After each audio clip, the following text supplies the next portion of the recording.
Sejam bem-vindos ao Voz das Letras Audiolivros. A partir de agora, retomaremos a leitura do livro A Gente Mira no Amor e Acerta na Solidão, de Ana Sui. Boa leitura! Capítulo 13 – Elogio à Infelicidade. Epígrafe. Nada é mais difícil de suportar que uma sucessão de dias belos. Johann Wolfgang von Goethe. Freud afirma que a gente só conhece a felicidade de maneira episódica. Não é preciso ler Freud, aliás, para saber que só conhecemos uma coisa em contraste com outra. Sem diferença, nada existe. De outra maneira, ainda, toda regra tem sua exceção. Me lembro de certa vez ter ido a um banheiro em um bar onde se lia numa placa: é proibido lavar os cabelos na pia. Ao ver a placa, pensei: ora, mas quem lava os cabelos na pia de um bar? Certamente alguém o fez, ou isso não teria virado regra. Colocando de outro modo, se o mundo inteiro fosse azul, não saberíamos que o azul é azul. O que nos permite ver as cores é que elas são várias. Assim é com os antônimos: baixo, cima, gordo, magro, subir, descer, dormir, acordar e mesmo morte e vida. Felicidade, infelicidade. Para conhecermos a felicidade, portanto, é preciso que conheçamos a infelicidade.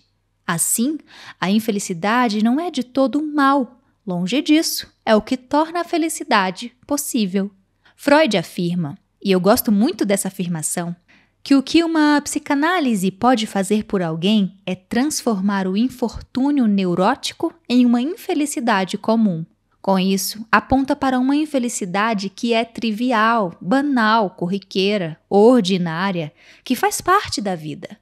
Acontece que, com frequência, a gente se apega à infelicidade e se apaixona pelos nossos monstros. Começa a coçar a picada de butuquinha, coça um pouco mais, então pensa que vai coçar só mais um pouco e, quando se dá conta, se fez sangrar. Dá uma stalkeadinha inocente, outra amadora, e acaba por se doutorar na vida alheia. Tagarela infinitamente sobre superficialidades e mazelas inalteráveis, mas deixa crescer o silêncio absurdo em torno daquilo que importa de verdade. Começa a odiar um pouquinho, por um motivo plausível, se empolga com a satisfação de odiar e logo mais está torcendo pelo pior do outro para odiar mais, com mais motivos e argumentos. A gente flerta com os nossos monstros, mas não os convida para tomar um chá, um café, uma cerveja. E em vez disso, os enfiamos dentro do armário, goela abaixo, ali onde eles ficam intocáveis e inalterados. Ou melhor dizendo, protegidos. A isso Freud chamou pulsão de morte. Trata-se do lugar em nós pelo qual nos apaixonamos e que guardamos lá no fundo para nós e mais ninguém, exceto o bolor. Diferentemente de Freud, que desenvolve a ideia de que a infelicidade é mais fácil de ser experimentada do que a felicidade, Lacan afirma que o sujeito é feliz. Isso porque a gente se satisfaz com tudo. Quem nunca escutou ou participou de uma conversa em que as pessoas parecem competir para ver quem é que sofre mais? Nossa, meu parto foi sofrido, durou 12 horas. E o meu, que durou 17 horas? A gente goza com o sofrimento, exibe nossa satisfação em ter um a mais em relação ao outro, mesmo que seja um a mais de sofrimento. Assim, a gente se satisfaz com tudo. Se come, se satisfaz com a comida. Se não come, se satisfaz com a fome. Se consegue o emprego almejado, se satisfaz com ele. Se não consegue, afoga as mágoas se satisfazendo com bebida. A isso Lacan chamou gozo. Há satisfação sempre, ainda que nem sempre haja prazer. E isso nos persegue. Prazer e desprazer não são tão distantes assim. E talvez a palavra desprazer contenha a palavra prazer não por acaso. A clínica da dor, por exemplo, é uma clínica absolutamente subjetiva. O médico precisa nos perguntar: numa escala de 0 a 10, quanto dói? Ninguém alcança a nossa dor a não ser que a digamos. E ainda aí o outro não alcança a nossa dor, mas pode vir a tocar em algo dela. Coçar a picada da butuquinha é ruim, mas é bom. Tirar a casquinha do machucado nos dá sua parcela de satisfação. Chorar um choro bem chorado depois de muitos engolidos também pode aquecer o coração.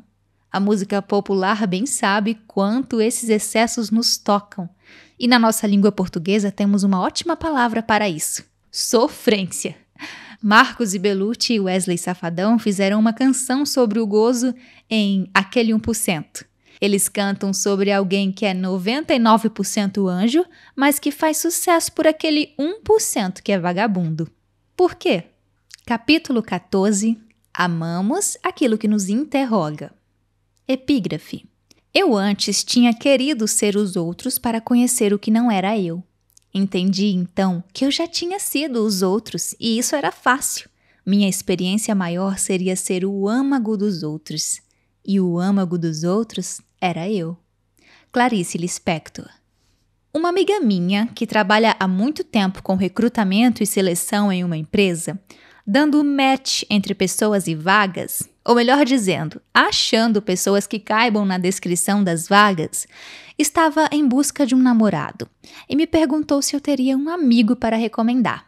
Embora ela tenha perguntado em tom de brincadeira, afinal de contas, achar pessoas para as vagas é o trabalho dela, nós bem sabemos que toda brincadeira tem um fundo de verdade, como afirma o dito popular. Para reafirmar a freudiana que sou, podemos citar o pai da psicanálise, que em um livro chamado Os Xistes e a sua relação com o inconsciente, explica por que, fazendo uso do humor, podemos dizer verdades que não seriam bem recebidas sem ele. E a verdade é que é mesmo disso que se trata, com frequência, na experiência de vida neurótica. Vive-se buscando alguém para preencher uma suposta vaga. O problema, no entanto, não está no fato de que muitos não encontram alguém para a vaga, mas, especialmente, no fato de que, quando encontramos esse alguém, acontece com frequência de ele não nos interessar. Por quê? É que aquele 1%, a gente não concorda com a gente. É isso que Freud postula quando desenvolve a noção de inconsciente. O eu não é senhor em sua própria casa, ele afirma. Dito de outro modo, pensamos que decidimos conscientemente aonde ir, onde morar, onde trabalhar, mas o amor, por exemplo, é o campo do escancaramento do registro do inconsciente. Pode-se gostar de alguém ou mesmo amá-lo, mas não sentir tesão. E pode-se ter tesão por alguém de quem não se gosta. Costumamos chamar isso de química, um não sei o quê, que ora comparece, ora se ausenta, sem que tenhamos bússola para prever. Em tempos em que tantos encontros se dão primeiramente de modo online e só depois fisicamente, sabemos bem quão corriqueiros são os encontros com o desencontro. Cheiro, por exemplo. Tá aí uma coisa que temos imensa dificuldade de explicar. Como se explica um cheiro? Por vezes, o cheiro de alguém nos instiga ou nos faz repudiar o outro, sem que sequer saibamos que o motivo foi o cheiro. Tantas outras vezes conseguimos ler que há algo do cheiro em jogo, mas não sabemos explicar. Marco Antônio Coutinho Jorge desenvolve uma ideia do Freud no livro Fundamentos da Psicanálise, em que ele se refere à passagem do instinto à pulsão, passando pela perda da nossa intimidade com o olfato. De maneira resumida, o que ele destaca, seguindo a teoria freudiana, é que na evolução da espécie humana, passamos da nossa locomoção de 4 apoios para 2, na medida em que nos tornamos bípedes. Assim, teríamos perdido o olfato, que guiaria a vida animal, e o haveríamos deslocado para os olhos. Somos, desde então, cada vez mais visuais e menos olfativos. Com o advento da revolução tecnológica, mais ainda. Convocados a sermos voyeurs da vida alheia, inicialmente com os reality shows e mais recentemente com as redes sociais, onde muitos compartilham o passo a passo de seus dias, assistimos à vida do outro e expomos a nossa. Ora voyeuristas, ora exibicionistas. O cheiro, contudo, até o momento não pode ser compartilhado. Pouco é discutido e talvez seja um dos únicos aspectos da vida humana que ainda não foi capturado pelos algoritmos. Vale dizer que gozamos do cheiro com muita voracidade. Cheiro de bebê, por exemplo. Certamente, se não fosse isso, haveria muito mais depressões pós-parto. Cheiro de terra molhada, cheiro de carro novo, cheiro de banho, cheiro do pescoço da pessoa amada. Poucas coisas na vida são tão intensas quanto o cheiro. O contrário também vale. Já lhe aconteceu de não gostar do cheiro de alguém? Assim, simplesmente por não gostar? Somos únicos em nosso cheiro.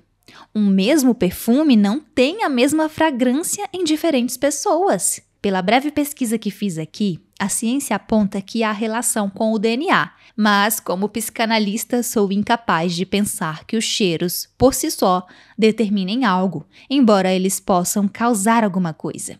Os cheiros de café passado, de alho frito, de banho tomado, costumam ser agradáveis porque há uma narrativa que os sustenta como tais. É perfeitamente possível que alguém não goste de um desses cheiros porque teve uma experiência ruim envolvendo-os, por exemplo. Não se trata de um determinismo fechado. É interessante que a gente use a expressão cheiro de alguma coisa para nos referir a algo que intuímos. Dizer que algo cheira mal, por vezes, significa que estamos lendo que tem algo errado, mas ainda não sabemos o quê. Quem sabe seja um modo de expressar o saber inconsciente, no sentido daquilo que, por vezes, pescamos de uma determinada situação, mas sem nos dar conta do quê. O termo intuição é usado para isso muitas vezes. Penso que se trata de um modo de explicar que sabemos de algo sem saber que sabemos, ou que sabemos de algo sem saber como. É claro que isso sempre pode ser confundido com paranoia, com delírio, com fantasia, mas às vezes está mesmo articulado a algo da realidade. Ao começar seu processo analítico, uma mulher que buscou ajuda quando o marido, com quem havia sido casada por várias décadas, a deixou para ficar com uma amante, logo se deu conta de que apenas na aparência não sabia da traição. Ao se aprofundar em sua história, percebeu que sabia exatamente o momento em que o marido havia se apaixonado, por ter notado uma mudança substancial no modo de ele viver. Antes cabisbaixo, a partir de certo ponto, o homem passou a viver animado e a tratar a esposa muito melhor do que o habitual, o que a fez pensar que poderia se tratar de culpa. Mas, não podendo se separar do marido na época, recalcou aquilo que lia da situação e acreditou que acreditava na mudança repentina do marido. Quando o marido a deixou para ficar com a amante, ela sentiu a notícia como um soco no peito e sofreu muitíssimo. Mas com certeza num tom a mais, porque inconscientemente se sentia culpada por ter percebido e nada feito com isso. Mas por que alguém faria isso consigo mesmo? Não teria sido mais fácil que essa mulher jogasse limpo com o marido, conversasse abertamente a respeito da situação e junto dele decidisse já o que fazer? É claro que sim, mas a neurose caminha pela trilha do inconsciente, lá onde a gente não concorda com a gente mesmo. Um processo analítico bem servirá para descobrirmos o que nos leva a optar por traçar o caminho, entre aspas, mais difícil. Coloco aqui aspas porque a questão é complexa. Há várias camadas a serem analisadas. Uma delas, por exemplo, é o fato de que essa mulher dependia financeiramente do marido. Separar-se dele implicaria muito especialmente em separar-se de quem ela era até então. Separar-se para ela seria enfrentar a queda de um modelo de feminilidade que ela acreditou poder sustentar toda uma existência. Os encontros amorosos não são encontros que se concluem, mas que ficam se ressignificando de maneira contínua. Cazuza nos explica nessa afirmação: o nosso amor a gente inventa para se distrair, e quando acaba, a gente pensa que ele nunca existiu. Tendemos a pensar que, quando o amor acaba, encontramos a confirmação de que não houve amor. Assim, talvez relutemos mais do que o necessário para reconhecer o fim do amor, na tentativa de manter a ilusão de que o amor não acaba.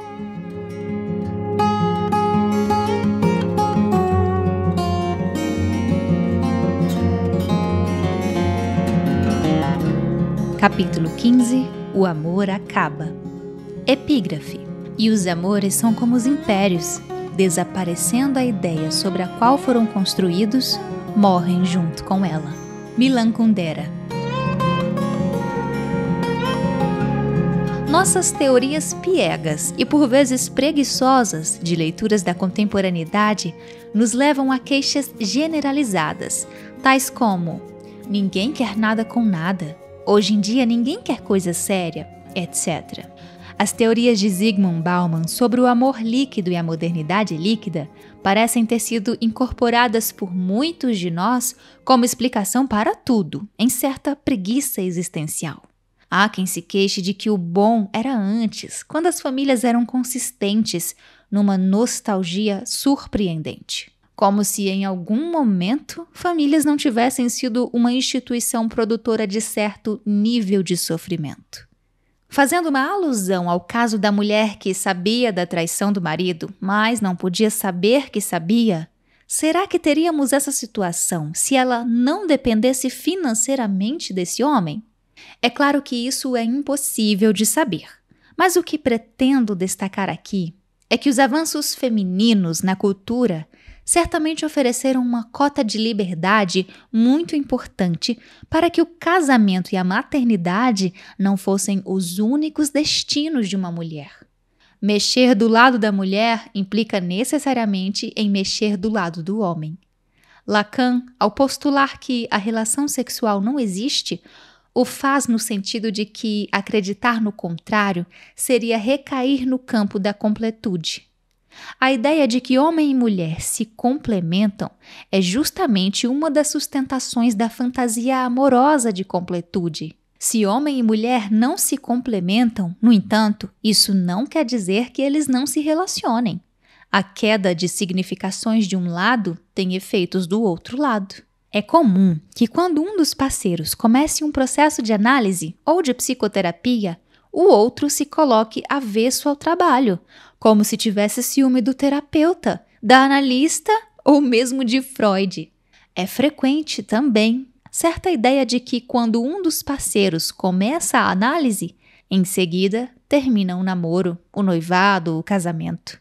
Daí que a segunda enunciação explica a primeira. De certo modo, se o parceiro sente ciúme do analista, é porque sabe que ele mesmo não sairá ileso do processo, que a princípio nem é seu, mas passa a ser em algum nível. Esse ciúme da análise do outro não é sem fundamento. Quem faz análise se separa, sim. Mas se separa do quê? Essa é a questão.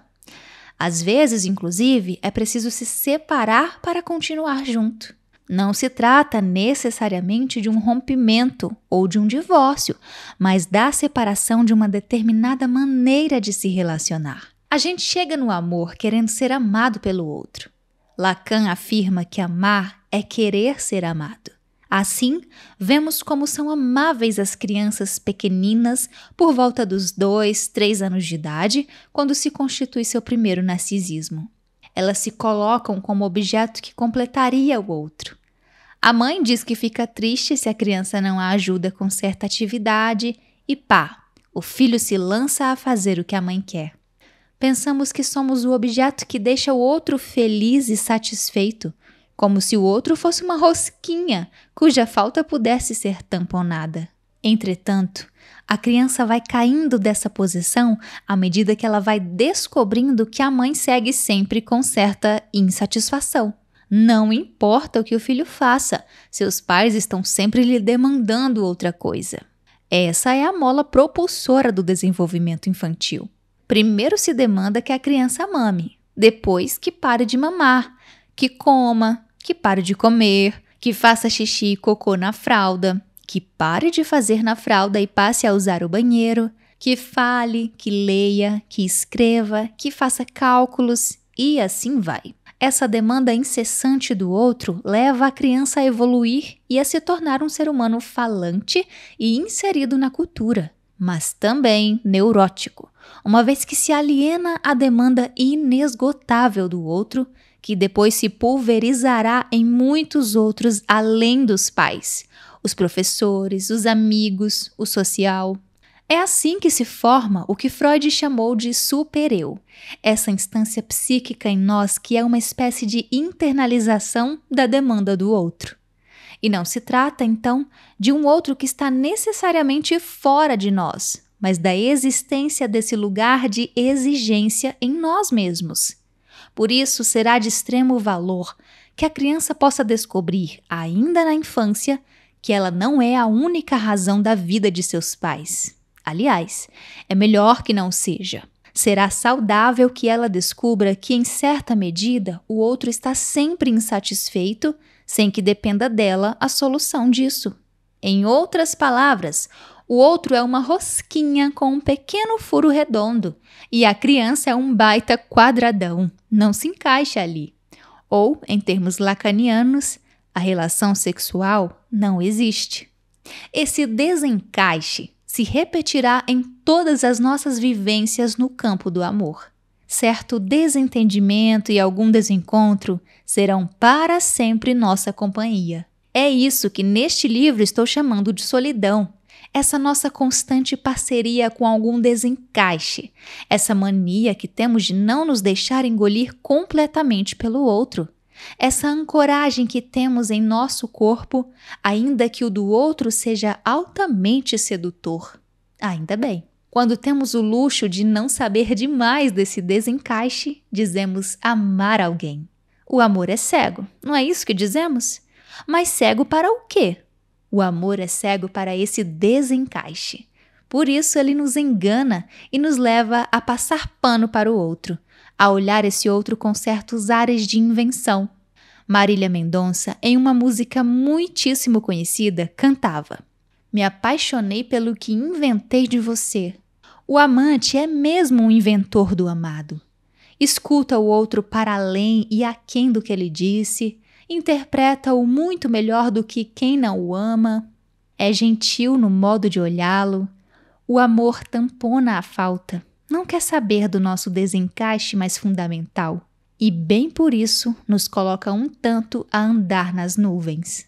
É uma espécie de loucura o amor, ainda que seja uma loucura socialmente aceita. Como já disse anteriormente, no entanto, é uma loucura menos louca que a paixão, porque deixa algo do amado entrar, acerta a relação com a realidade. Na paixão, a gente não sabe nada do desencaixe. No amor, a gente sabe um pouco dele, mas não tanto. E no final, a gente não consegue fazer outra coisa senão saber do desencaixe. Se com frequência a gente não sabe dizer quando o amor começa, da paixão sim, há quem possa localizar o início. Dizer quando o amor termina parece possível. Olha-se para a pessoa com quem se conviveu por meses, anos ou décadas e, de repente, claro que não é de repente, mas assim parece ser, nada acontece. O ex-amante olha para o ex-amado e vê exatamente aquilo que o outro é.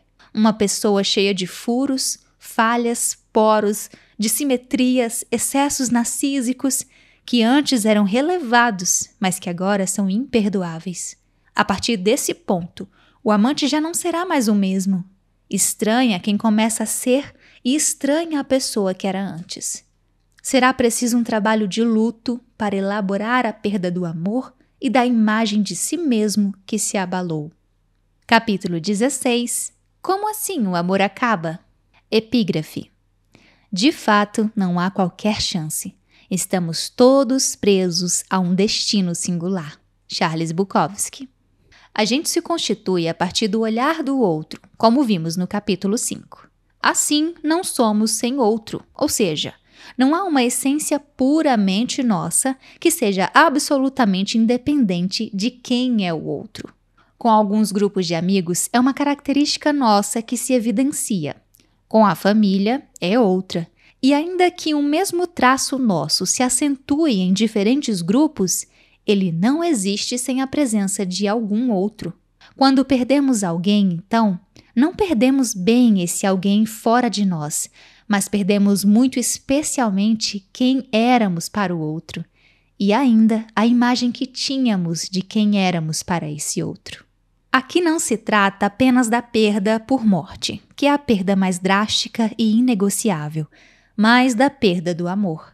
Perder alguém enquanto se ama esse alguém é perder um alguém, e não o amor que se tem. Aliás, quando alguém que amamos morre, tendemos a preservar esse amor. E daí advém o sofrimento, de um afeto que se mantém sem destinatário. Por isso, o luto vai acontecendo muito aos pouquinhos. O afeto se mantém ali presente, inalterado, às vezes até mais vivo do que antes. Quando perdemos o amor por alguém vivo, entretanto, é uma perda dupla. Porque perde-se o amor e perde-se, de certo modo, esse alguém. Digo de certo modo porque o alguém perdido é o alguém que foi idealizado por nós.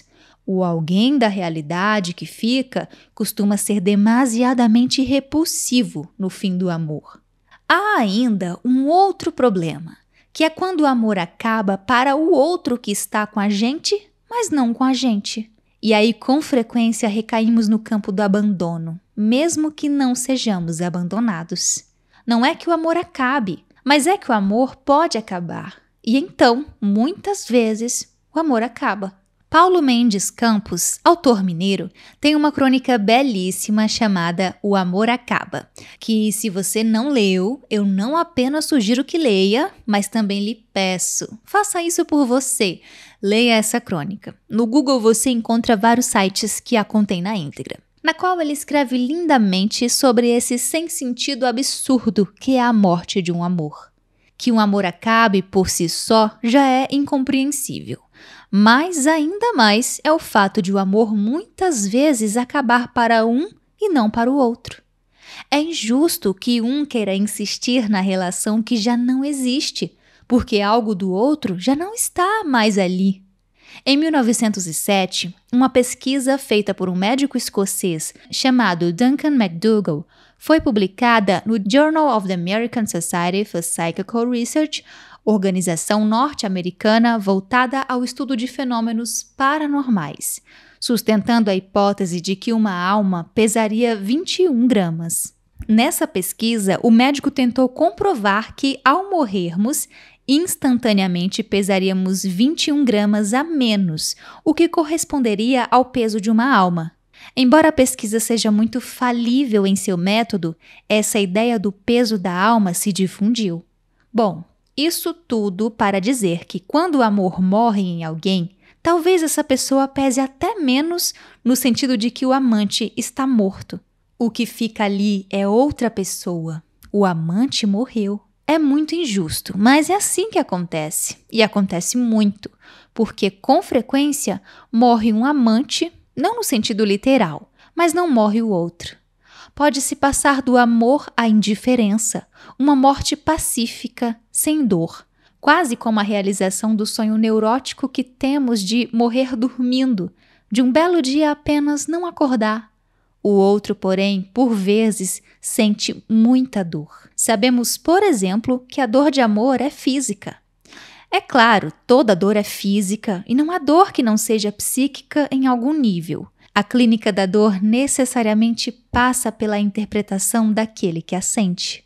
O médico não tem como saber da nossa dor, mesmo que ela seja bastante palpável, como a dor de quebrar uma perna, a não ser pelo relato do seu paciente. Por isso, os médicos costumam perguntar sobre a dor para ter notícias dela. E como dói a dor do amor? Ou melhor, a dor de desamor, ou ainda a dor de ser desamado. Você se lembra da primeira vez que sentiu isso? Talvez tenha sido ali na adolescência. Parece insuperável. Alguém precisa nos lembrar a famosa frase: ninguém morre de amor. Mas e de desamor? Será que se morre? Bom, nos casos mais comuns, certamente não. Fazemos um trabalho de luto e depois nos lembramos da experiência de dor como se ela tivesse sido um verdadeiro exagero. Claro, depois que já passou, sabemos que passa. Mas até isso acontecer, só acreditamos que passa. Ainda não sabemos que vai passar. Em seu romance Dias de Abandono, Helena Ferrante conta da absurda dor de uma mulher que foi deixada pelo marido. O marido não foi apenas embora, o que já seria imenso, mas foi embora para ficar com outra mulher. Essa talvez seja uma das maiores tragédias na fantasia das mulheres. ser trocada por outra. Vamos falar primeiramente do medo do abandono que chega à vida junto com a gente.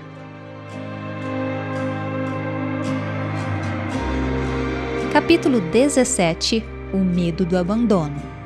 Epígrafe. E a minha mãe ria amargamente dos amargores daquela história e de outras, todas iguais, que ela conhecia. As mulheres sem amor dissipavam a luz dos olhos. As mulheres sem amor morriam vivendo. Dizia assim enquanto costurava por horas e ao mesmo tempo cortava os tecidos sobre os corpos de suas clientes que no final dos anos 60 ainda encomendavam roupas sob medida. Relato e difamação e costura. Eu escutava.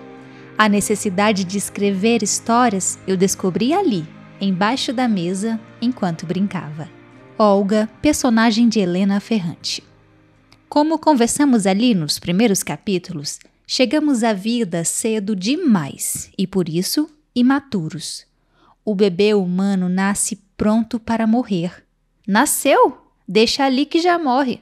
Uma mãe aparece sendo uma pessoa que não necessariamente é a mãe biológica, nem mesmo uma mulher, que acolhe esse bebê, o toma para si e decide que, no que depender dela, vai morrer sim, já que somos todos mortais, mas vai demorar o máximo de tempo possível. Para o bebê recém-nascido não há opção. Ou ele é cuidado e acalentado por alguém, ou não há vida.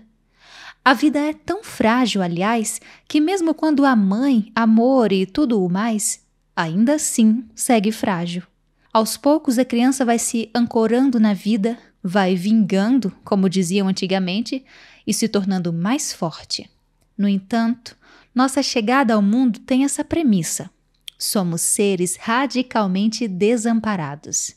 É o outro, com seu amor, seu leite, sua decisão, que faz furo nesse desamparo e assim nos liga à vida, a nós mesmos, ao resto das pessoas. A experiência psicanalítica nos ensina que aquilo que vivemos não vai embora de nós. Altera-se, é claro, com as novidades que nos chegam, mas ao mesmo tempo segue nos habitando.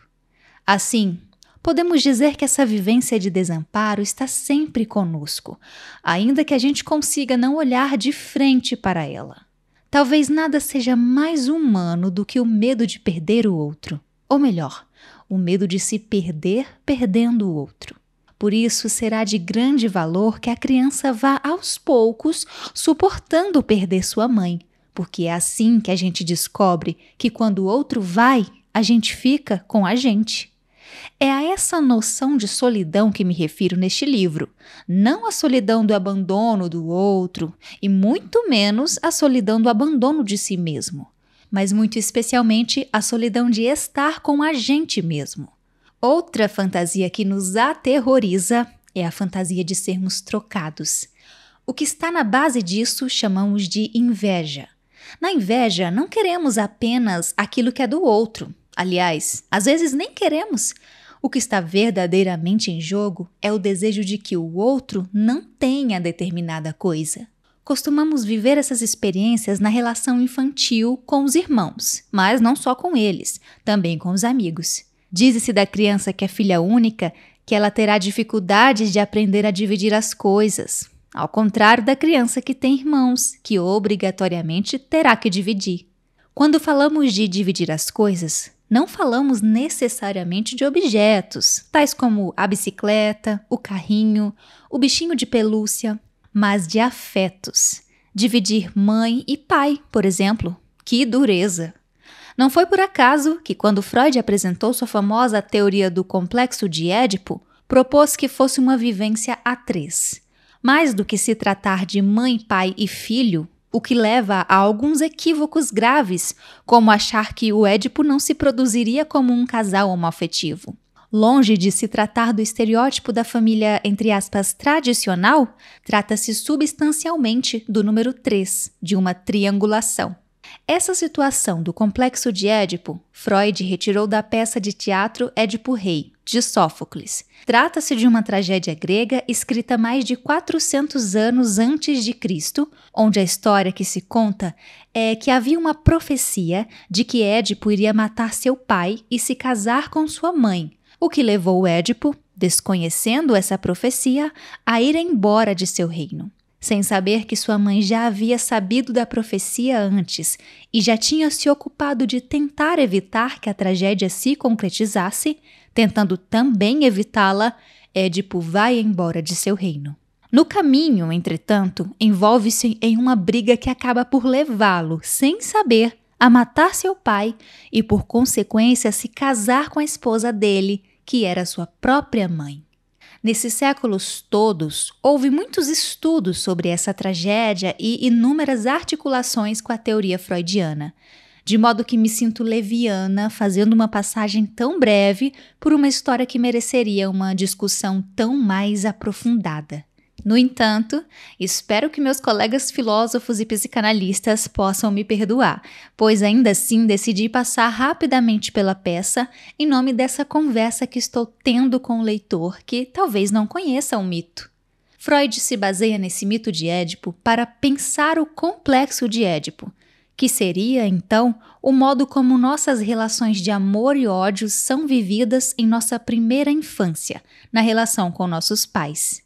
Ele dividirá o complexo de Édipo em 3 etapas e se aterá a dizer das descobertas sexuais que cada criança faz a partir de sua diferença sexual em relação ao outro. Nesse tempo, as noções de identificação com um e com o outro genitor acontecem, levando a criança, ao final da passagem pelo complexo de Édipo, a se identificar mais ou menos com um dos genitores, situando-se como menina ou como menino. É uma teoria falocêntrica, que orbita em torno de ter ou não ter um pênis, o que é cada vez mais criticável.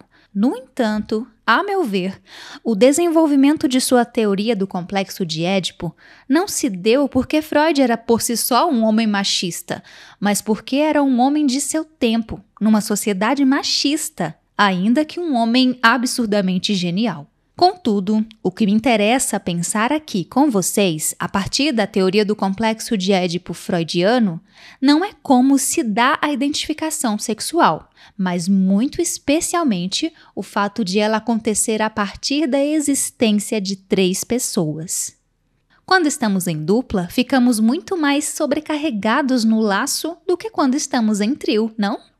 E em quarteto nós tendemos a fazer duplas. Tentem se lembrar de como era quando estavam na escola, no colégio ou na faculdade fazendo algum trabalho. Só conseguimos olhar atentamente para uma pessoa de cada vez. Então, quando estamos em trio, tem sempre alguém que fica de fora. É isso que acho genial na teoria de Freud do complexo de Édipo. É um tempo tão importante porque se trata substancialmente de uma relação em que a gente aprende a perder. Quando uma criança se sente responsável pela felicidade da mãe, pela felicidade do pai, ela se mantém sexualmente ligada a eles, às vezes pela vida toda, sem poder se afastar, no sentido emocional, para cuidar da sua vida. É apenas quando a criança, ou o adolescente ou o adulto, descobre que não é responsabilidade dela tornar os pais felizes porque eles têm a vida deles, que ela pode encontrar para a sua vida uma causa própria. É claro que isso não acontece de modo simples, bonitinho e indolor. Cair do pedestal de que ocuparíamos o lugar mais precioso da vida do outro é uma tarefa árdua, mas é o único caminho viável para que seja possível encontrarmos uma maneira mais autêntica de nos ligarmos à vida. Até que possamos elaborar essa perda, o que acontece no final da primeira infância, vivemos uma intensa relação de rivalidade com aqueles que são nossos primeiros amores. Casais que decidem ter o segundo filho para oferecer uma companhia para o primogênito brincar, tendem a se espantar com a descoberta de que é muito comum precisar passar o dia mediando brigas. Quem ganhou o maior brinquedo? E o maior pedaço de bolo? Quem pode quebrar uma regra? Quem leva menos bronca? No fundo, a pergunta que sustenta todas essas disputas é: quem é o mais amado? Pergunta esta que carrega consigo uma outra: quem é o mais desamado? No entanto, essa pergunta não se dá apenas entre irmãos, e sim entre toda a família. E acreditem, essas angústias não vêm apenas das crianças, mas também de seus pais. Capítulo 18. Como fazer 2 virarem 3 e 5 virarem 6. Epígrafe. Um não sei que nasce não sei onde, vem não sei como e dói não sei porquê. Luís de Camões. Quando um casal tem um filho, recebe a difícil tarefa de fazer 2 virarem 3 e, com isso, fazer o par sexual amoroso virar também um par parental. Alguns casais se apaixonam tanto por essa nova modalidade de laço que passam inclusive a se chamar de pai e de mãe. Há casais que até mesmo se separam quando os filhos saem de casa. Mas, voltando ao ponto, como fazer 2 virarem 3? Não se trata de uma questão biológica, porque a criança simplesmente chega. Trata-se de uma questão simbólica, com cores afetivas. Uma mulher se divide em mãe e mulher. Um homem se divide em pai e homem quando uma criança chega. O pai e a mãe se encontrarão no casal parental, priorizando a criança.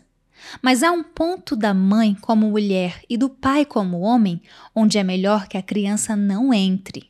Será esse o ponto onde a criança ficará livre para viver a sua vida, não sem algum sofrimento. Lembro-me de um homem que escutava há anos e que contava da sua dificuldade imensa de dizer não à filha, que aos 4 anos insistia que ele se casasse com ela. A princípio ele recusou, dizendo que já era casado com a mãe dela, mas em seguida o casamento se desfez e ele não encontrava meios para dizer não à filha, provocando muita angústia à menina, que seguia cada vez mais apaixonada pelo pai. É melhor para os filhos quando os pais podem lhes dizer não sem tanto sofrimento. Tocamos num ponto relevante aqui, que era o que falávamos sobre a importância de, no complexo de Édipo, os números serem mais significativos do que os papéis. Se um pai não pode se casar com sua filha, não é porque já é casado, mas porque a relação entre pai e filha está interditada. É este o ponto do complexo de Édipo. Nossas modalidades amorosas nascem de um amor que fica interditado. Nosso objeto amoroso está para sempre perdido. E isso não é um pesar. Se não estivesse interditado, é que seria uma tragédia, tal como aconteceu no mito de Édipo Rei.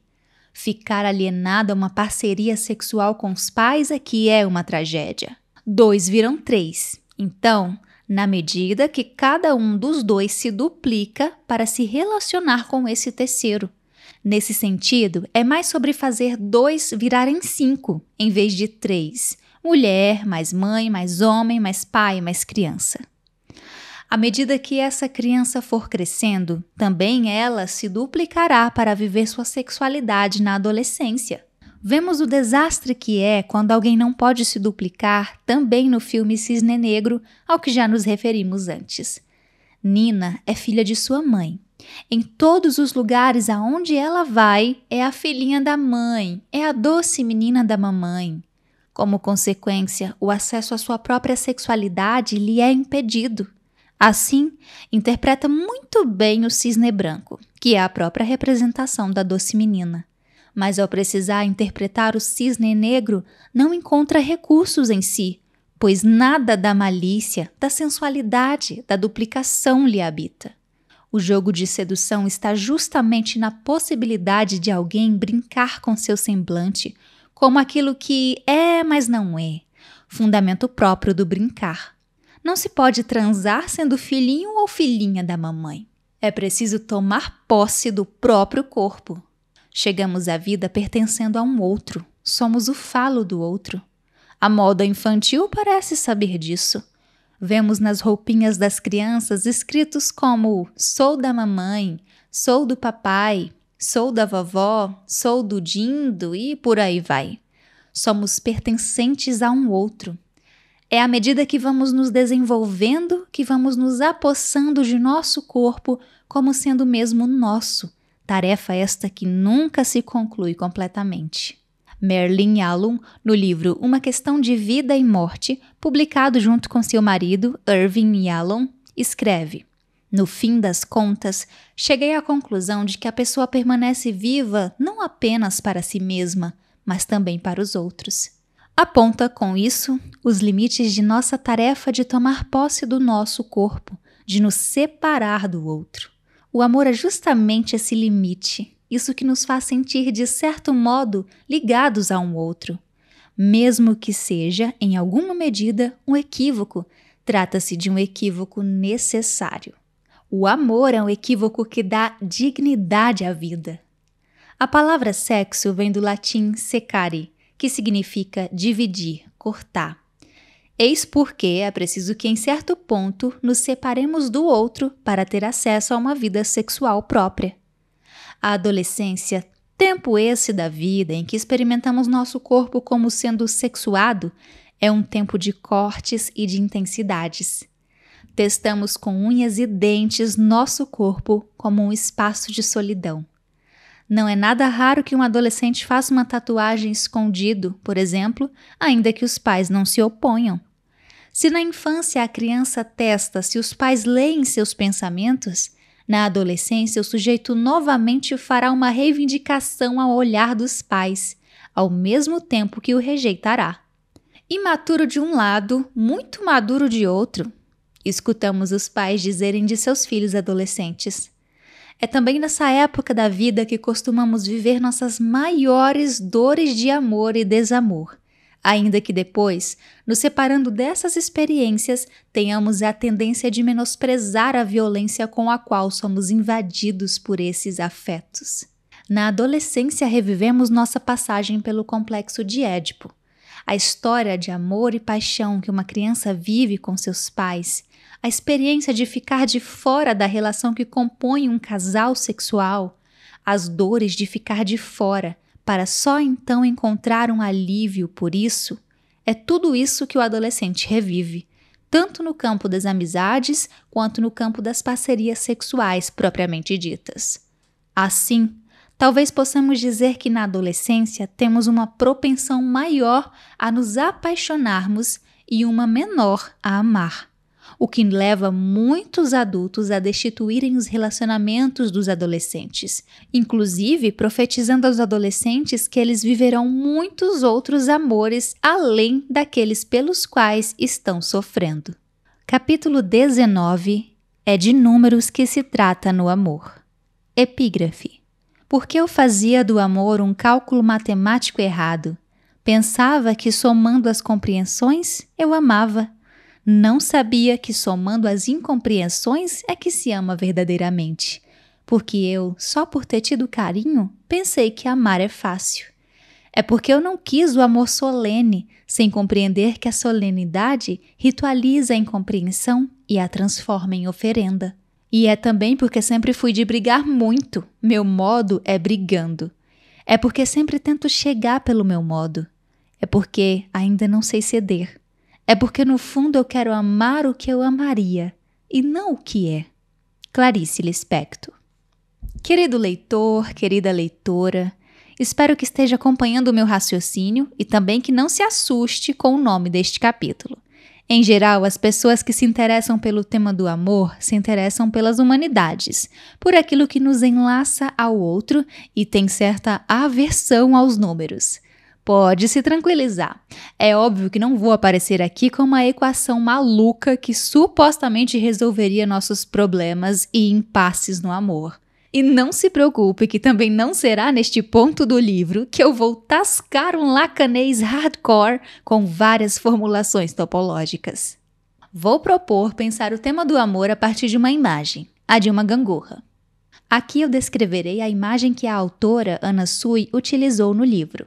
Ela ilustra uma gangorra e logo abaixo uma tabela com palavras que corresponderiam a cada ponto da gangorra. Na extremidade esquerda da gangorra, as palavras paixão, e loucura. No centro da gangorra, as palavras amor, 3, loucura sã. E logo na extremidade direita da gangorra, as palavras solidão, 2 e realidade. Seguimos com o texto. Subcapítulo Paixão, loucura.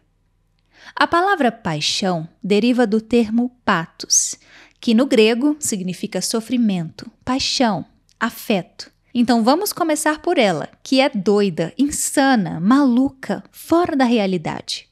A paixão não quer saber da castração, dos limites, da solidão. O apaixonado sente que encontrou sua cara metade e tende a confeccionar um outro que o completaria.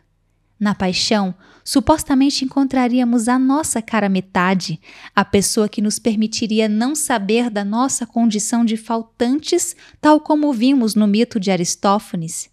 Na paixão, é de plenitude que se trata, seja de alegria ou de infelicidade, porque a paixão tem horror aos meios termos, aos mais ou menos, às ponderações. A paixão é sobre tudo ou nada. É da paixão que costumamos tratar quando terminamos as histórias com o famigerado "e foram felizes para sempre", porque para ser feliz para sempre há que se terminar a história. A história só continua se tiver uma falta, um incômodo, um perrengue. Nomes para o encontro com nossa solidão diante do outro. E a paixão paga o preço que tiver que pagar para não saber disso. A paixão é a concretização do mito do amor. Daí sua dificuldade de se inscrever no tempo, de durar. Há sempre um ponto em que algo cai, mas na paixão não se quer saber da castração, da falta, da falha no outro, do furo em nosso narcisismo, da solidão. Melhor dizendo, o apaixonado ama sua ignorância. Freud afirma que, no auge do sentimento de amor, as fronteiras entre o eu e o objeto ameaçam desaparecer. Dito de outro modo, duas pessoas tendem a virar uma só, o que é uma loucura e também uma cilada. Mas como caímos nessa? Vimos que nossa chegada ao mundo se dá pelo outro. Vivemos como se fôssemos um com o outro primeiramente e só depois fôssemos quem supostamente somos. Minha filha, aos 3 anos de idade, olha para fotos minhas antigas, tiradas muito antes que eu engravidasse, e em todas elas diz que ela estava lá, na minha barriga. A gente vem de um outro e fica tentando retornar a ele. A fantasia que a paixão encarna é essa realização de encontrar nossa casa. No apaixonamento, a casa de um é o corpo do outro. 2 flertam com o fazer um. Mas quando 2 pessoas se tornam uma só, é porque alguém deixou de existir. Daí o perigo da paixão, traduzido com frequência em ditos como "me perdi de mim". Na canção Eu Te Amo, Chico Buarque canta de maneira lindíssima esse perigo. Ah, se já perdemos a noção da hora, se juntos já jogamos tudo fora, me conta agora como hei de partir. E depois, se nós, nas travessuras das noites eternas, já confundimos tanto as nossas pernas, diz com que pernas eu devo seguir? Na paixão, então, é do número 1 que se trata, pois jogamos tudo o que não é o objeto amado fora e nem sequer sabemos quais são as nossas pernas. É evidente que não é sobre fazer de 2 pessoas uma só, literalmente, mas, psiquicamente, sim, uma vez que, em essência, trata-se de uma imagem, de uma fantasia de completude.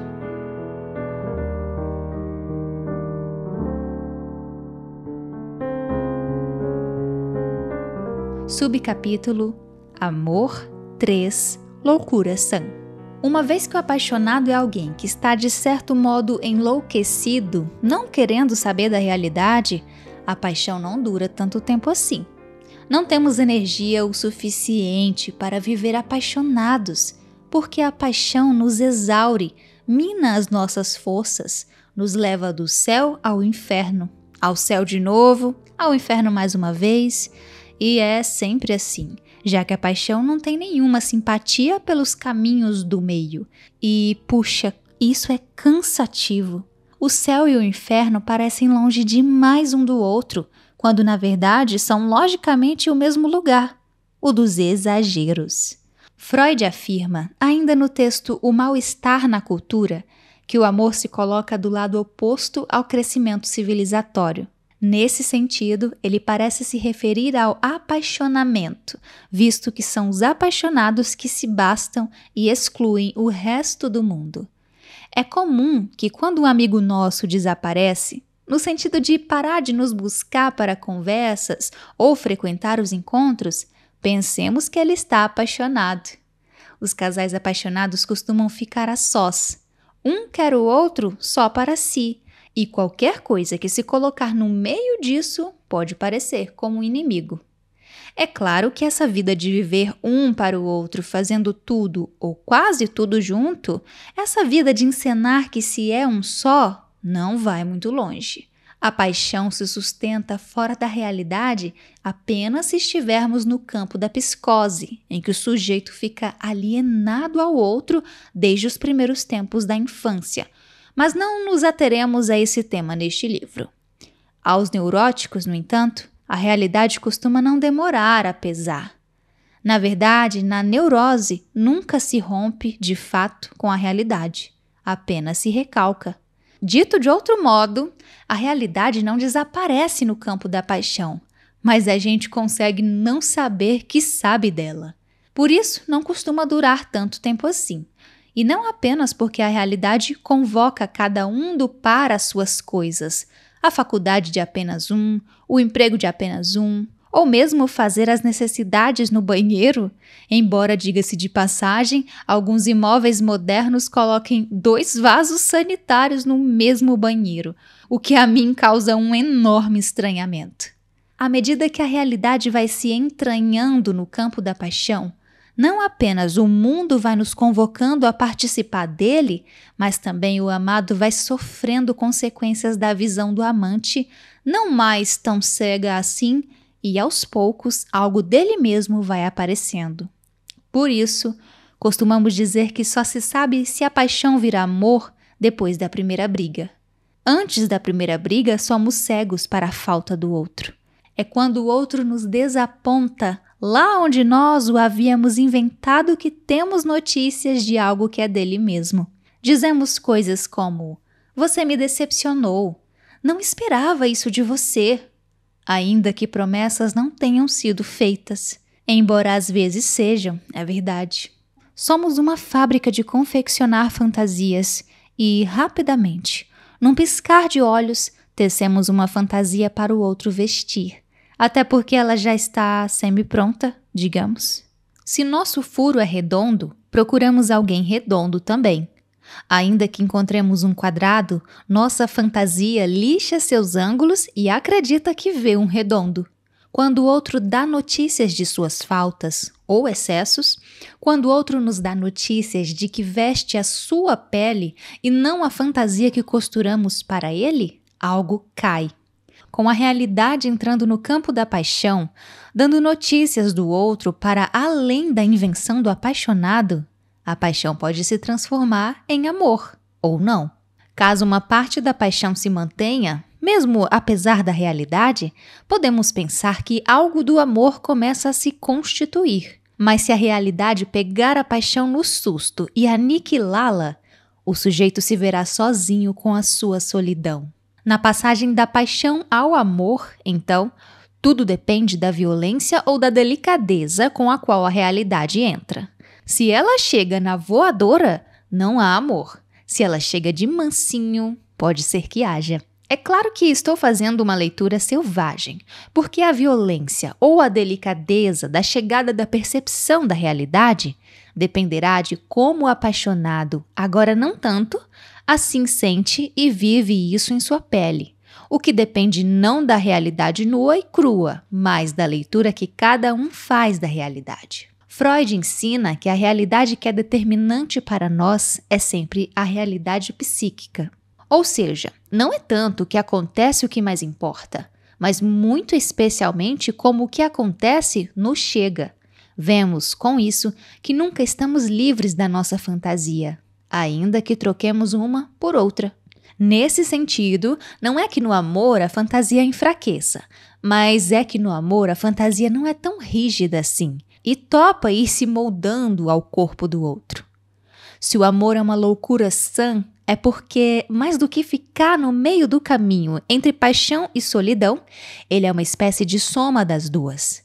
Acolhe algo da loucura, paixão, e também algo da realidade, solidão. É por isso que propõe o amor como sendo o número 3, resultado de 1, que é a paixão, mais 2, que é a solidão, e não como o número 2.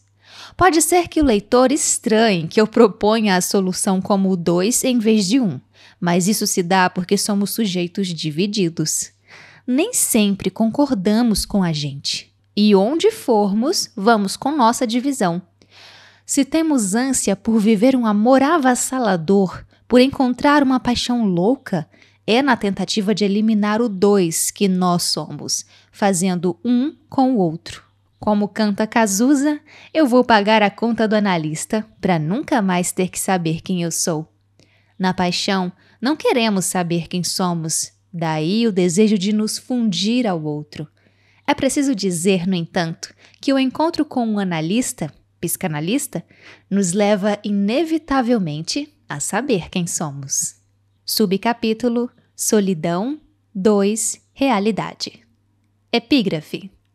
A solidão não se encontra, se faz. Marguerite Duras.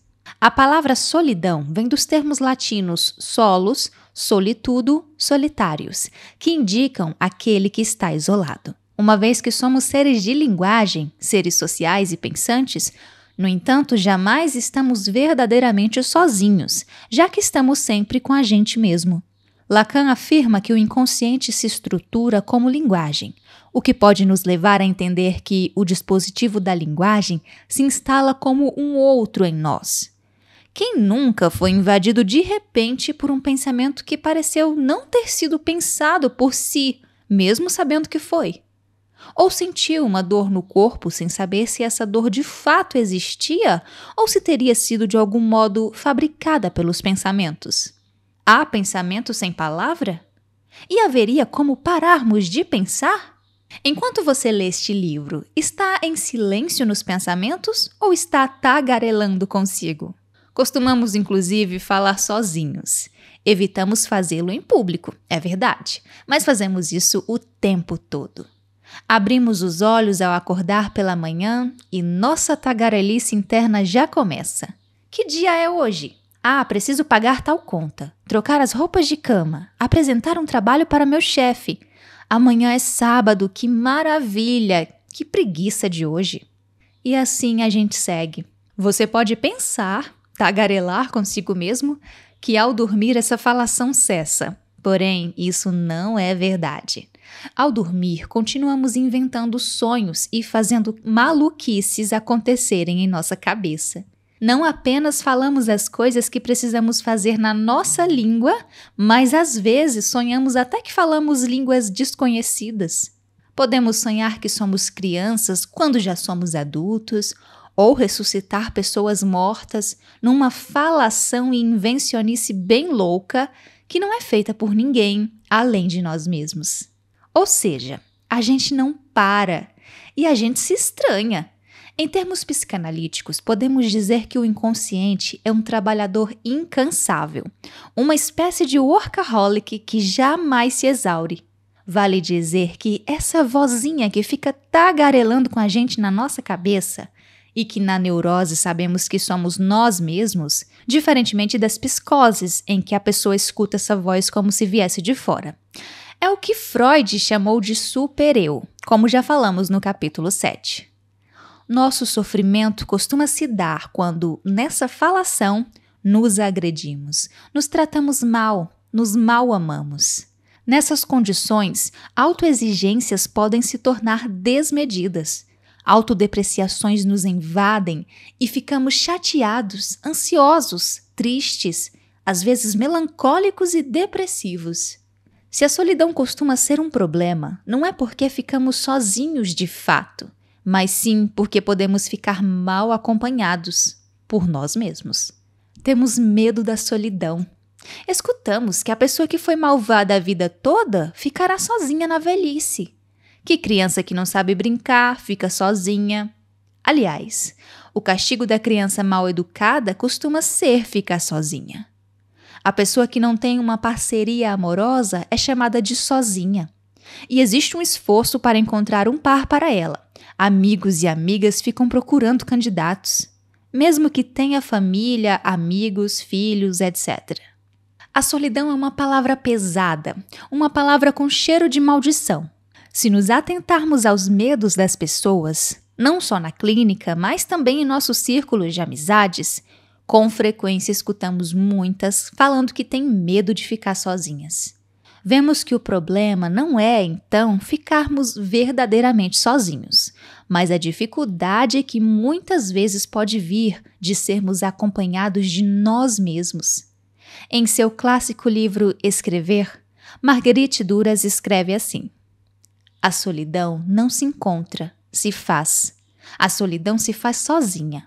Eu a fiz, porque decidi que era ali que deveria estar sozinha, que ficaria sozinha para escrever livros. É interessante pensar nessa perspectiva da solidão não como uma condição passiva, em que se é deixado pelo outro, como se não pudéssemos fazer nada diante disso, como se fôssemos mero objeto. Fazer a solidão é se colocar de um modo ativo diante dela. Entretanto, ainda há uma outra camada aqui que acho necessário destacar. Solidão não é o mesmo que isolamento. O psicanalista francês Philippe Lassagne afirma que se isolar é evitar a solidão. No isolamento, sim, em vez de estar no campo do 2, estamos no campo do 1. Não como na paixão, fazendo um com o outro, é claro, mas na tentativa de excluir algum mal-estar que possa advir do encontro com o outro. Miramos no amor e acertamos na solidão. Porque no amor encontramos sempre algum desencontro ao vermos que o outro não é nosso reflexo. Essa solidão, da qual pode-se não recuar no amor, é uma solidão necessária para o exercício do amor. Essa solidão a qual me refiro é, então, resto do amor, resíduo de nosso quase encontro com o outro. No entanto, há quem viva essa solidão como desamparo, com imenso mal-estar, e que assim recue dela, não podendo vivê-la bem. Por consequência, essas pessoas tendem a excluir o outro, a não ficar na paixão e muito menos no amor, na tentativa de se defender do encontro com a solidão que advém do amor. No isolamento, então, o sujeito manda o outro embora. Às vezes de modo mais sutil, às vezes de modo mais escrachado, às vezes montando fileiras intermináveis de pessoas que manda embora, ainda que possa não reconhecer que faz isso. Uma pessoa pode se tornar insuportável sem perceber e depois se queixar que o outro nunca fica, sempre vai embora. Essa pessoa se faz ficar sozinha. Outros não se envolvem ou, quando percebem que estão se envolvendo, dão no pé. Talvez muito do que se tem chamado de ghosting, quando um casal começa a se formar e de repente um deles desaparece completamente, sem nenhuma briga, mal-estar compartilhado ou explicação sobre o sumiço, nos dias de hoje tem a relação com esses isolamentos. Com frequência, um dos integrantes do par, diante do enigma do sumiço do outro, ou mesmo do afastamento do outro, ali onde se pensava que as coisas estavam indo muito bem para o laço se estreitar, acha que o que viveu não tocou o possível parceiro, quando foi o contrário. Podemos fugir justamente de onde nos sentimos tocados em demasia. Amar é um exercício trabalhoso. Nem todos estão dispostos a isso. Outro aspecto a se considerar no campo do 2, da solidão, é o da famigerada autossuficiência, que o mercado tanto tem nos vendido. Trata-se de um pressuposto de que poderíamos viver sozinhos, já que os objetos necessários para a vida podem ser comprados, preferencialmente online, onde não precisamos falar com ninguém e nem sequer sair de casa, ou baixados pela internet. Recentemente, uma aluna me contou ter viajado para uma cidade do interior. Enquanto estava lá, o marido a levou de carro a um lugar onde ela gostaria de passear e ele não, e o combinado era que ela voltaria de Uber. Ao tentar fazer o pedido de um carro para buscá-la, descobriu que não havia motoristas na cidade. Só aí se deu conta de que não sabia nem sequer onde estava. Diferentemente de João, do conto dos irmãos Grimm, João e Maria, que fazia seu caminho prestando bastante atenção para saber por onde voltar, afinal o outro pode sempre nos desamparar, né? Vivemos como se a tecnologia pudesse estar sempre ali, não nos deixando saber quão desamparáveis somos. Felizmente, a moça tinha um celular funcionando, com o telefone do marido salvo, porque se precisasse saber o número de cabeça, talvez a situação se complicasse. E resolveu seu problema pedindo que o marido a buscasse, além de poder rir com ele da ingenuidade que vivemos nesse mundo, onde contamos em excesso com a tecnologia. Há um empuxo em nossa sociedade, então, para nos colocarmos nessa posição de independência e autossuficiência do outro, que oculta o quanto ficamos dependentes dos nossos gadgets, contentadores de todas as nossas informações, conhecedores dos nossos dados e segredos, quase um inconsciente contemporâneo. Porém, é uma imensa falácia essa de que podemos viver tão independentes assim. Uma das lições mais importantes que aprendemos com a pandemia, ou seria melhor que tivéssemos aprendido, é o quanto dependemos uns dos outros. Não há exatamente um dentro e um fora, não apenas no campo da nossa constituição psíquica, mas no mundo. Na pandemia, vimos que não importa o quanto uma pessoa obedeça às restrições de encontros presenciais, não importa o quanto ela se distancie fisicamente dos outros para garantir que não se infecte pelo vírus da Covid-19, não dá para sair do mundo.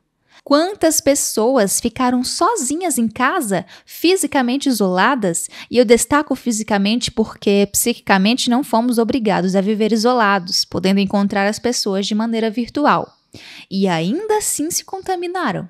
Em algum momento precisamos jogar o lixo fora, ir ao mercado ou receber as compras em casa. Não há como sair do mundo. Um dos grandes problemas mundiais é o que fazer com o nosso lixo. Produzimos mais de 1 bilhão de toneladas de lixo no mundo e essa quantidade aumenta cada ano de forma assustadora. Quando jogamos algo fora, o que isso significa? Aliás, diga-se de passagem, essa é a grande pergunta que fazemos em uma análise. Onde está o fora em nós, se não em algum lugar em nós também? Dependemos radicalmente uns dos outros, muito mais do que gostaríamos de depender ou mesmo de saber. As diferenças entre dentro e fora não são tão evidentes como supomos. Ao falar sobre o conceito de super-eu, vimos, inclusive, o quanto internalizamos o que é dito pelo outro, para o bem e para o mal. Então, viver em um mundo que nos convida a existir de modo independente, autônomo, também não é sem consequência. Convivemos, então, com ao menos 2 imperativos. Viva o amor e seja independente. Como ser independente amando se no amor entregamos nossas fragilidades ao outro? Impossível. Vemos, então, que jamais ficamos sozinhos de fato, pois estamos entranhados de outro. Capítulo 20. O amor é um bem bolado de paixão e solidão. Epígrafe. Eu no momento não sei, minha senhora. Pelo menos sei quem eu era quando me levantei hoje de manhã, mas acho que devo ter mudado várias vezes desde então. Lewis Carroll. Voltemos à gangorra que propusemos na página 112, ao final do capítulo 19. Sugiro pensar essa lógica amorosa como uma gangorra e não como uma linha do tempo, na medida em que as 3 possibilidades, paixão, amor e solidão, se tocam constantemente. Em 5 minutos, esse movimento todo pode acontecer. Da paixão ao amor, do amor à solidão, da solidão ao amor, do amor à paixão, e não necessariamente nessa ordem. Pode ser da paixão à solidão, da solidão ao amor, do amor à paixão. Aqui todas as variáveis são possíveis, mas essa brincadeira está sempre à espreita de um último fim, que acabaria com ela. Me refiro a um último fim, apostando que pode haver muitos, que um fim começa a acontecer quando algo começa a acontecer. Tudo que existe tem um fim. Só vivemos porque em algum momento vamos morrer. As coisas podem começar porque em algum momento elas terminam. Inclusive, nossos desejos de que as coisas não terminem só existem porque sabemos que elas terminam. Por isso, quando nos apaixonamos por um parceiro sexual ou por um filho, quando estamos em uma viagem deliciosa, ou seja lá qual for o instante que estejamos curtindo, podemos desejar que o tempo pare. É só porque nosso desejo está protegido da realidade que podemos nos dar ao luxo de desejá-lo e dizê-lo. Não fosse isso, seria um inferno. Não há momento maravilhoso na vida que valha a eternidade. No clássico filme Entrevista com o Vampiro, baseado no livro de Anne Rice, vemos que o maior castigo possível para alguém é menos condená-lo à morte e mais condená-lo à vida eterna. Aquele que não morre também não pode viver, ainda que vejamos os personagens do filme existindo. Como já escrevi no capítulo 12, Lacan, em um seminário intitulado A Angústia, afirma que, de todas as angústias, a única que termina é o orgasmo. É um alívio que as coisas possam terminar. Mas qual o momento de terminar? Qual é o melhor ponto para a coisa terminar? Em que fase a fruta já está madura e então começa a apodrecer? Eis as perguntas para as quais procuramos respostas como se elas existissem. Não temos inscrição psíquica para o instante em que uma coisa vira outra. No filme O Mínimo para Viver, dirigido por Martin Oxon, vemos a personagem principal, Ellen, interpretada por Lily Collins, sofrendo com um terrível quadro de anorexia. Em certo momento, ao ser incentivada a comer por colegas em uma casa de recuperação, ela faz uma pergunta muito interessante sobre como saber a hora de parar de comer, confessando não poder começar a se alimentar por medo de não conseguir parar. A pergunta de Ellen é a pergunta que interessa a todos nós. Qual é o momento de parar? Como reconhecer que a fome está saciada, que o que haveria para viver de fértil em um relacionamento já se esgotou e a partir dali tudo que se produzirá é dor? Como saber a hora de parar de comer, de beber, de amar, de sofrer, de viver? Merlin Allen escreve sobre isso em Uma Questão de Vida e Morte, que já citei anteriormente, ao contar do seu mal-estar de, aos 87 anos de idade, submeter-se a uma quimioterapia para tratar um câncer nas células plasmáticas. Sem muitas possibilidades de melhora e diante do imenso incômodo causado pelo tratamento, ela se questiona sobre qual é a melhor hora para morrer. Várias vezes os autores citam Nietzsche, que escreveu: "Morra na hora certa". Qual é a hora certa de cada coisa? Na entrevista que Freud concedeu ao jornalista George Sylvester, intitulada O Valor da Vida, ele disse: "Talvez os deuses sejam gentis conosco, tornando a vida mais desagradável à medida que envelhecemos. Por fim, a morte nos parece menos intolerável do que os fardos que carregamos." E mais para frente, o desejo de prolongar a vida excessivamente me parece absurdo. A questão é que parece que estamos sempre tentando prolongar algo em demasia e, com isso, acabamos justamente com a própria vida, uma vez que as coisas vivas encontram seu limite no fim. Assim, em certa medida, tal como começamos a morrer quando nascemos, o amor também começa a morrer assim que inicia. Tanto sabemos disso que há quem prefira jamais se envolver com a pessoa pela qual se apaixonou. Nesse ponto, acho que já podemos pressupor que entre amor e paixão não haja tanta diferença assim, né? Amor que se preze precisa visitar a paixão de vez em quando. E paixão que não seja delírio, porque no delírio há a exclusão da realidade, precisa passar por algo do amor. Vamos voltar a isso no próximo capítulo.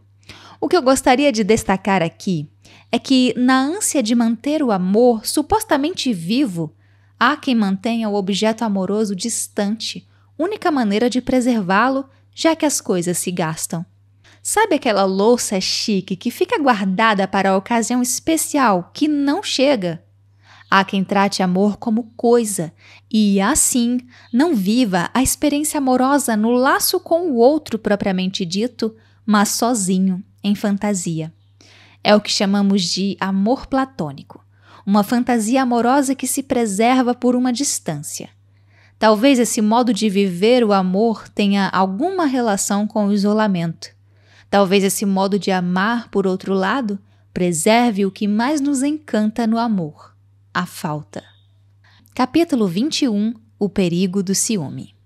Epígrafe. Você diz que ama as flores e as corta. Você diz que ama os peixes e os come. Você diz que ama os pássaros e os prende em gaiola. Quando você fala eu te amo, eu sinto medo. Jacques Prévert. Entre um e outro no amor, há sempre uma falta de encontro, o que chamamos aqui de solidão. Entre um e outro, há então uma falta, e essa falta procuramos preservar, medir, para que não se torne excessiva e intoxique o relacionamento de modo que um já não queira mais que o outro siga em sua vida. Se essa falta nos interessa, ela também nos angustia. O modo como cada um de nós vai viver o amor tem relação com o modo como o vivemos em nossa infância, com o modo que entendemos que o vivemos na infância. Uma das maneiras de ignorarmos a falta e a solidão presentes no campo do amor atende pelo nome de ciúme. É importante começar dizendo que Freud nos adverte de que o ciúme é um estado emocional normal, tal como o luto. Assim como é esperado, então, que ao perdermos nosso objeto de amor nos entristeçamos e fiquemos ensimesmados por algum tempo, também é esperado que sintamos ciúmes quando amamos alguém. É claro que nem todas as formas de sentir e demonstrar ciúmes são esperadas, e já falaremos disso. Mas achei importante começar esse papo dizendo para vocês que o ciúme é esperado quando se ama porque estamos em tempos de uma psicopatologização excessiva, em que qualquer mal-estar pode ser lido rápido demais como psicopatológico ou como tóxico, levando as pessoas às defesas e aos isolamentos. Pois bem, para Freud, o ciúme é algo tão comum que ele chega a dizer que, quando não aparece, é porque a pessoa o recalcou, ou seja, o enviou para debaixo do seu tapete psíquico, para não saber dele. Feita a minha defesa do ciúme, esse mal-estar que em certa medida pode dar dignidade ao amor, fazendo brilhar algo da paixão, de tempos em tempos, mas também pode levar a assassinatos, em especial ao feminicídio, o que é certamente assustador. Vamos avançar para pensar nessas camadas do sentimento. Há 3 formas de ciúme propostas pelo pai da psicanálise, sendo elas o ciúme normal, o projetado e o delirante. Subcapítulo: o ciúme normal. Do normal já falamos quando nos referimos a situações edípicas em que a criança rivaliza com o irmão e com os pais em busca de ser o objeto que completaria o outro. Nos melhores casos, não completa, e a criança vai internalizando algo de uma falta em si e no outro que ela tenderá a repetir nos relacionamentos da vida adulta, ora querendo preencher, ora querendo destacar. Assim, muitas vezes convoca a presença de um terceiro para sustentar o desejo pelo parceiro, reencenando a rivalidade edípica.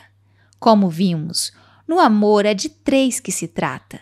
Portanto, como o intervalo que existe entre um e outro não costuma ser tão claro, a presença de um terceiro materializa isso. É de 3 que se trata no amor. Vemos o quanto ver o objeto sendo desejado nos atiça a partir das crianças pequenas. Se há um grupo de crianças disputando a bola verde e chega uma terceira criança e começa a brincar com a bola amarela, a bola verde tenderá a ficar abandonada, enquanto a bola a ser disputada se tornará a amarela. Quando adolescente, eu tinha uma amiga que ia para a balada com uma aliança no dedo, porque dizia que assim apareciam mais pretendentes. Subcapítulo: o ciúme projetado. Uma vez que o amor não deixa de lado nossa solidão, então, muito embora amemos alguém e sejamos amados por esse alguém, isso não nos exime de desejarmos sexualmente a quem não amamos. Como vimos no capítulo 8, esperamos demais do amor, Esperamos, inclusive, que ele nos livre de viver num corpo desejante.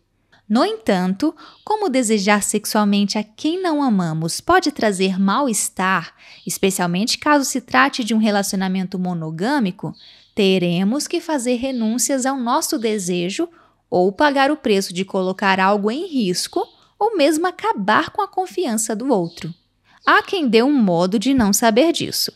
Assim, não apenas coloca seu desejo embaixo do tapetinho psíquico, como também o projeta no outro. Ou seja, uma pessoa ciumenta, nesse caso, por vezes é uma pessoa que deseja sexualmente muitas pessoas e não pode reconhecer esses desejos em si mesma. Aquilo que não suportamos ver em nós, com frequência, projetamos no outro e reclamamos de boca cheia disso. Lembremos, as linhas que nos separam do outro não são assim tão evidentes. Por isso, quando a realidade dá notícias de sua existência, ela tende a furar esse tipo de ciúme. Contudo, é preciso destacar que esse ciúme é bastante ligado ao da paixão, uma vez que o ciumento toma a si mesmo e ao outro como um só, sem perceber, confundindo os seus desejos com os de seu parceiro ou parceira. Subcapítulo: o ciúme delirante. Aí estamos no terreno, ou pertinho do terreno, da paranoia, que é uma das modalidades de psicose, de acordo com a teoria psicanalítica.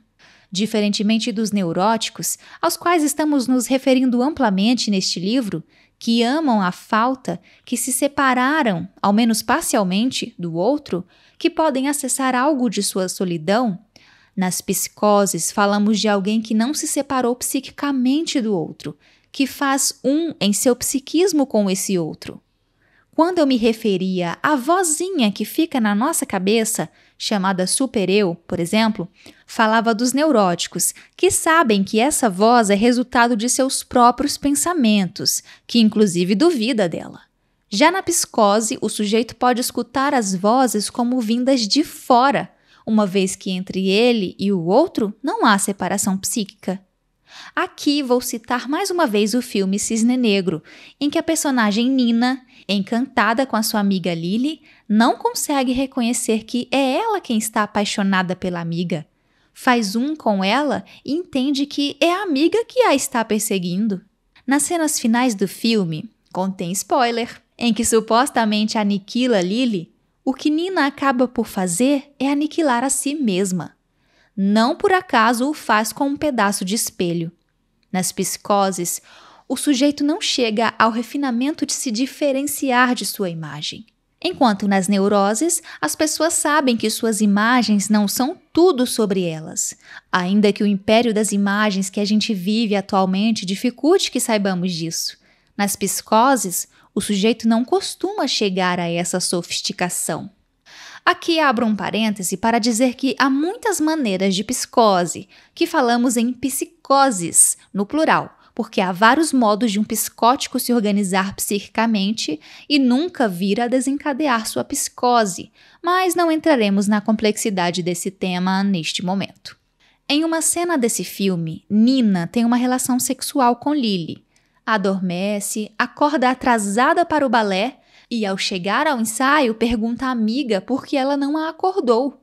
Rindo, Lily insinua que Nina tinha sonhado com ela, demonstrando que não havia estado na realidade com Nina.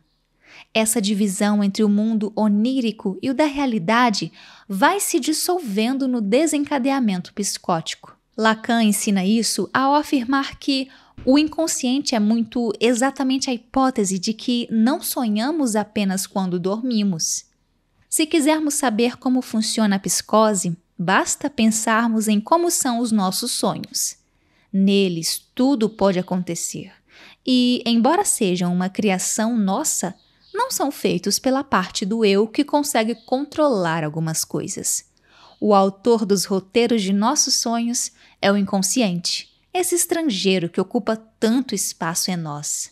Embora Freud tenha proposto um tratamento apenas para neuróticos e não para psicóticos, se ele estudou com tanta profundidade e cuidado as psicoses, foi porque a partir delas podia entender o funcionamento neurótico. Dito de outro modo, aquilo que o neurótico envia para debaixo do seu tapetinho psíquico não quer saber e chega mesmo a acreditar que não sabe. Os psicóticos denunciam, falam aos quatro ventos, postam, denunciam. Assim, o ciúme delirante nos ensina também sobre o ciúme normal. Até porque, para Freud, no caso do ciúme delirante, podemos encontrar as 3 modalidades de ciúme. Lembro-me de um homem paranoico que conhecia em uma instituição de saúde mental e que, quando se desorganizava, saía andando de bicicleta por aí. Ficava horas, dias, semanas ou meses sem voltar para casa, preocupando seus familiares. Ao contar de um de seus passeios de bicicleta para mim, que era psicóloga da instituição, ele disse que seus familiares e os profissionais que cuidavam dele não deveriam se preocupar, uma vez que estava bem cuidado. Dizia não ter preocupações de se perder no caminho, uma vez que todos os carros da rua o ajudavam, pois, se um carro ligava a seta para a direita, isso queria dizer que era para ele virar à direita. E se um carro piscava à esquerda, então era uma indicação de que seu caminho era por ali. O paranoico é uma máquina de produzir sentidos para aquilo que não tem sentido. Qualquer mera contingência se torna confirmação de sua hipótese. No delírio de ciúme, então, qualquer olhar é signo de traição. Qualquer piscada é feita para seduzir. E assim vai, num ritmo freneticamente desconectado da realidade. Capítulo 22. O amor-amizade. Epígrafe. Descobrimos que a amizade é como a gente chama o amor que deu certo. Chegamos, enfim, à modalidade amorosa que mais salva pessoas e que, no entanto, costuma ficar em segundo plano quando falamos de amor. Lembro que, quando engravidei, ouvi de muita gente que finalmente eu descobriria o que é o amor verdadeiro. Uma vez que o amor já era meu tema de pesquisa e de escrita, muita gente ficou genuinamente feliz porque eu poderia, então, escrever sobre o amor de verdade, o de uma mãe por um filho. Sempre escuto com imensa estranheza a expressão amor de verdade, que soa como um pleonasmo para mim, tal como descer para baixo ou subir para cima. Várias vezes eu escutei em minha clínica pessoas se queixarem da clara preferência amorosa das pessoas, de uma maneira geral, pelo par romântico em relação à parceria que se pode fazer com os amigos. Entretanto, costumam ser essas as pessoas que mais querem uma parceria romântica para si, alguém para o qual elas terão garantia de ser prioridade. Não é raro que, quando alguém começa um novo relacionamento, namoro, casamento, esse alguém se ausente em alguma medida do campo das amizades e retorne assim que o relacionamento fracassa ou esfria. Quantas vidas não foram salvas por amigos? Tendo a pensar que nossos amigos são aquelas pessoas que conhecem partes nossas que, por vezes, ficam de fora da parceria romântica. Nossos namoros, noivados e casamentos são como tinta de carimbo. Tentam encharcar tudo o que ali está escrito. Mas, se vocês tiverem a experiência de usar um carimbo velho, sabem que a tinta não chega a todos os cantos dele. Gente, quem usa carimbo nos dias de hoje, né? Mas sigo com meu exemplo por não ter encontrado outro melhor. Essas partes do carimbo que ficam sem a marca da tinta são nossos pontos de solidão. São as nossas partes que não são alcançadas pelo outro. Não por defesa, não por um esforço em não se deixar atingir pela tinta do outro, mas por um impossível. Há tintas que não pegam em determinadas superfícies. Nossos amigos são as pessoas que nos darão notícias de que nem tudo está perdido, de que há partes nossas que ficam com a gente e vez ou outra com eles. As amizades costumam ser uma espécie de backup do sujeito antes de seu apaixonamento. Não é por acaso que um indício fortíssimo de que um relacionamento possa ser abusivo se dá quando um vai minando as amizades do outro. Se alguém tem medo ou tenta impedir, atrapalhar a análise do parceiro ou suas amizades, provavelmente é porque essa pessoa deve ter razão ao se sentir ameaçada por outros laços amorosos que não os que são vividos com ela. Enquanto no amor sexual temos a tendência a querer ser o único objeto de amor do outro e a demandar que ele também seja único para nós, curando nossas feridas narcísicas infantis, no campo da amizade temos muito menos perturbações.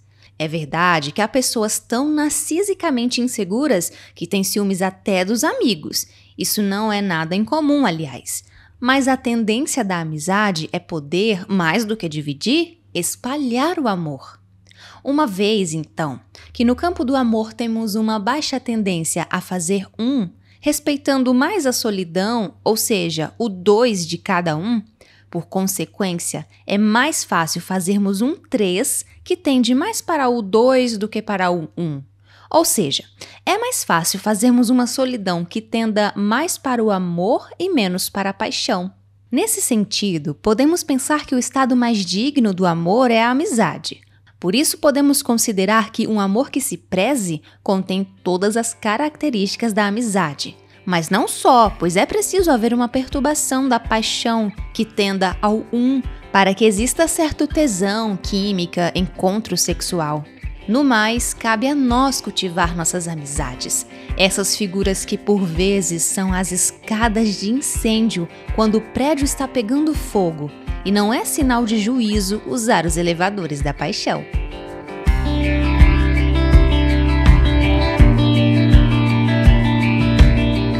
Capítulo 23, um comentário sobre o amor transferencial. Epígrafe. Quem faz um tratamento psicanalítico está falando consigo mesmo por meio de alguém que lhe empresta seu ouvido, que lhe dedica tempo, que é o camaleão de suas relações passadas. Françoise Douto. Eu não poderia terminar os capítulos deste livro sem dedicar ao menos um deles ao amor de transferência, essa invenção genial de Freud. Como este é um livro dedicado ao público amplo e não apenas aos estudiosos da teoria psicanalítica, vou comentar um pouco sobre a transferência. Com licença, ok? Nos primórdios do nascimento da psicanálise, era muito comum que médicos se envolvessem com pacientes. Primeiro que não havia psicologia, código de ética ou mesmo a teoria psicanalítica em si. Freud não tinha a psicanálise com que contar. Freud estava descobrindo o inconsciente freudiano. Pois bem, com uma frequência bastante alta, as histéricas se apaixonavam por seus médicos e os médicos, não sabendo o que fazer com o apaixonamento delas por eles, se apaixonavam também por si mesmos. Sabemos que o apaixonamento tem esse efeito sobre o nosso narcisismo. Quando um se apaixona pelo outro, diz para esse outro que ele é apaixonante. E a gente ama ser amado. Mas porque era tão comum que essas histéricas se apaixonassem romanticamente por seus médicos naquela época, e hoje em dia isso é tão menos frequente, embora aconteça muito. Tendo a pensar que não era difícil que uma moça jovem, com idade perto dos 20 anos, muitas vezes até menos, que tinha desenhada para si uma vida de maternidade e casamento e nada mais, não que isso seja pouco, mas quando não se pode escolher qualquer coisa, é pouco, que nada sabia de seu corpo, de seus desejos e de sua sexualidade, que adoecia de tanto não poder saber de sua condição desejante, se apaixonasse por um homem bem visto socialmente, médico, dotado de um saber e interessado no que ela tinha a dizer. Pois bem, uma vez que esses médicos apaixonados por si mesmos viam o apaixonamento de suas pacientes histéricas, acreditavam que o amor que elas tinham era mesmo por eles. A grande sacada de Freud foi, então, retirar seu narcisismo de jogo. Freud foi um dos únicos de seu tempo que não acreditou que o amor das histéricas fosse direcionado a ele, entendendo que esse apaixonamento fazia parte do tratamento. E com isso, pôde deslocar o amor que a histérica tinha pelo médico para o amor pelo saber, de si, de seu inconsciente. Com isso, nasceu o conceito de transferência, um, entre aspas, erro de pessoa, para usar o termo freudiano, que era também a mola propulsora do tratamento. E segue sendo ainda hoje. Se você já buscou um psicanalista, um psicólogo ou mesmo um médico, bem sabe da importância que tem o famoso ir com a cara dele ou dela. Ainda mais se você for um profissional psi com quem necessariamente terá de conversar por muitas horas, será de suma importância sentir vontade de seguir falando com ele ou ela, independentemente da linha teórica seguida. Nesses meus 14 anos de clínica, aprendi que quem busca ajuda o faz porque está sofrendo e supõe que você pode ajudar, geralmente por recomendação de alguém que já se tratou com você. E nada, ou quase nada, sabe de teoria. Quem busca, especialmente uma análise, uma terapia comportamental cognitiva, analítica, humanista existencial, ou seja lá o que for, é alguém que estuda a teoria, ou que vem de uma série de fracassos psicoterapêuticos. Quero destacar com isso a importância do afeto para um tratamento do campo psi. Por que temos vontade de estreitar o papo com alguém, contar nossa vida, nossos segredos e descobrir coisas que não sabemos sobre nós? E com outra pessoa temos muita vergonha, medo ou angústia de falar? Certamente não é porque uma estudou mais e outra menos, porque uma é mais bonita e a outra menos, porque uma é da teoria X e a outra da teoria Y. É por algum motivo que a gente não sabe localizar com precisão, exatamente como não sabemos explicar de maneira racional por que amamos uma pessoa e não outra, ainda que em teoria nossa, entre aspas, escolha amorosa se dê por excelentes razões. Pois bem, gente, o grande acerto de Freud, que lhe permitiu inventar esse tratamento que mudou o mundo, a psicanálise, foi, como já disse, retirar o seu narcisismo de jogo. Mas o que isso quer dizer? Quer dizer que, diferentemente de seus colegas contemporâneos, Freud não acreditava que o amor das histéricas era mesmo direcionado para ele, o que o levou a entender que fazia parte da neurose repetir aquilo que era oculto ao sujeito, que não havia sido elaborado por ele. Assim, ele entendia que o amor de uma paciente pelo seu analista poderia, por exemplo, se tratar de uma repetição de um amor pelo pai, ou que a hostilidade em relação à pessoa do analista poderia ser a revivência de um afeto negativo endereçado às primeiras figuras de amor. E foi por não se colocar narcisicamente como aquele que se restabelecia das perdas narcísicas que teve ao longo da vida na relação com suas pacientes, e sim como alguém que queria ouvir mais delas, apostando que elas é que sabiam de algo, que Freud pôde inventar a psicanálise, esse tratamento que acontece via transferência. Vale destacar aqui, para nossa conversa, que Freud não diferenciou o amor da vida normal do amor de transferência. Não, ao menos, do lado do amante. Um amante é aquele que ama e idealiza o amado. Mas a significativa diferença que ele incluiu está no lado do analista, que, advertido dessa equivocidade, não responde como na vida comum, pela vida da reciprocidade ou da rejeição, mas pela via de certo acolhimento da demanda de amor do analisante, sem, no entanto, respondê-la. Dito de outro modo, na vida comum, acreditamos que somos mesmo apaixonantes, enquanto em uma análise o analista sabe que está ali representando outra coisa, outro afeto, outra pessoa. Para Freud, há 3 modalidades de amor de transferência: a positiva, a negativa e a erótica. A transferência boa, amistosa para se trabalhar em uma análise, seria a transferência positiva, em que o analisante tem bons afetos em relação ao analista. A transferência negativa seria uma modalidade de resistência, em que um afeto negativo residual da vida infantil se repete na relação com o analista, dificultando o andamento da análise. Nesse caso, o paciente pode ter raiva do analista, por exemplo.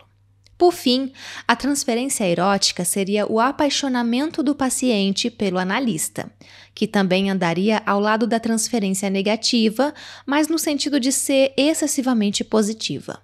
Nesse caso, a transferência positiva, boa para o tratamento, não pode ser tão positiva assim, sob o perigo de se erotizar e então emperrar o tratamento. Estou me atendo ao tema da transferência, superficialmente para o leitor estudioso da psicanálise e profundamente para os demais, para destacar que, em uma análise, na transferência, experienciamos um amor solitário. O uso do divã, que retira o olhar dos encontros, atesta como falamos para nós mesmos. Mas não se trata de falar sozinho, não é o mesmo que falar com as paredes ou no chuveiro, como às vezes fazemos. Lacan dirá que a presença do analista tem o valor de uma manifestação do inconsciente. Assim, não se trata de confessar um segredo em análise, tal como se faz a um amigo ou a um padre. Trata-se muito especialmente de descobrir algo. Não é por acaso que uma das coisas que aprendemos a fazer em análise é o silêncio, o que deixa os analistas muito mal afamados, aliás. Parafraseando Marguerite Duras, em uma análise faz silêncio e faz-se solidão, não sem amor, de transferência. A propósito, sabemos que temos intimidade com uma pessoa quando podemos fazer silêncio com ela. Ao recebermos alguém em nossa casa, costumamos tagarelar, oferecendo vários itens para que a pessoa se sinta bem, repetindo nossa posição infantil de oferecer um objeto que complete o outro. Quer um café? Uma água? Um chá? Uma cerveja? Um vinho? Quer sentar? Uma bolachinha? Olha, a senha do Wi-Fi está aqui, o banheiro está ali, e assim vai. Após algum tempo, se certa intimidade começa a ser criada, destacamos que deixaremos o outro à vontade, parando de lhe oferecer coisas e apostando que, se ele quiser, saberá onde buscar. Por fim, quando recebemos amigos bastante próximos, nem sequer oferecemos algo, apostando que a pessoa já está em casa. Em uma análise, as coisas acontecem de um modo similar.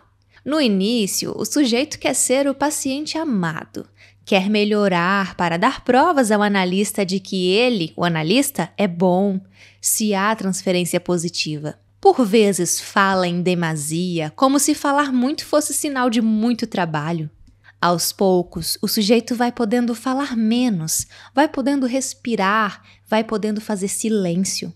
Costuma ser nesse tempo, quando o sujeito fala mais para si do que para o outro, que se dá o famoso convite ao divã, que marca esse momento, um avanço da análise. Aos poucos, o analisante vai aprendendo a ficar só com o outro na análise, e as consequências disso vão se espalhando para a sua vida. Quem faz análise tende a demandar cada vez menos do outro e também de si, porque sabe que existe uma falta radical em cada um e que não pode ser completada. O sintoma colateral disso, de poder sustentar essa falta, é abrir brecha para o caminho do desejo. A vida vai ficando mais agradável e pacífica quando uma análise caminha bem. Isso não é constante, claro. Com frequência há movimentos de resistência, já que não é de bom grado que abrimos mão de nossos sofrimentos. Há ainda as pessoas que chegam à análise imersas em puro silêncio, não podendo dizer nada do que sentem, muitas vezes por nem sequer saberem.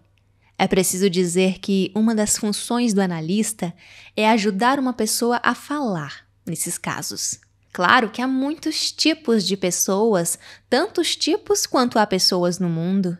E fiz aqui uma caricatura na tentativa de falar de várias, mas vale lembrar que cada um inventará seu próprio percurso. Invariavelmente, no entanto, em uma análise aprendemos a contar mais com a nossa solidão, com a nossa boa solidão, e descobrimos que é por meio dela que podemos vir a fazer amor rimar com solidão. Capítulo 24. Deixamos por aqui. Epígrafe. Amor será dar de presente ao outro a própria solidão? Clarice Lispector. Pretendi, com este livro, fazer amor e solidão se aproximarem, uma vez que facilmente colocamos o amor numa ponta e a solidão na outra. A meu ver, o amor depende da solidão e a solidão depende do amor. Vimos, por isso, que solidão não é o mesmo que isolamento ou individualismo. Assim, é na medida em que alcançamos algo de uma solidão mais solitária e menos povoada por tantos imperativos superegóicos que encontramos algo de uma solidão apaziguante, que não é um estado definitivo, é claro. Não há vida sem alguma angústia, mas é preciso que ela tenha contornos para que não nos paralise. Já o amor, que frequentemente é tão desejado, é também demasiadamente exigido, precisando responder a um excesso de demandas no campo das nossas fantasias. Assim, quando aproximamos amor e solidão, desidealizamos o amor, humanizamos a solidão e nos encontramos com outra coisa. Um amor menos perto da paixão, mas, paradoxalmente, mais apaixonante. Difícil não é falar de amor, difícil é parar de falar dele. Mas vimos ao longo destas páginas que os limites, as separações, os finais, por vezes têm função de causar o desejo demais, longe de ser um pesar. É preciso saber terminar um livro, é preciso saber reconhecer um fim, é preciso saber parar de escrever. Se paro de escrever este livro neste ponto, é na aposta de que esta leitura não se torne cansativa para você e também com o objetivo de deixar espaço para suas elaborações. Espero, querido leitor, querida leitora, que aí, de sua solidão tagarela, você tenha pensado em coisas novas ou pensado as mesmas coisas de um jeito novo. Obrigada por dividir um pouquinho da sua solidão comigo.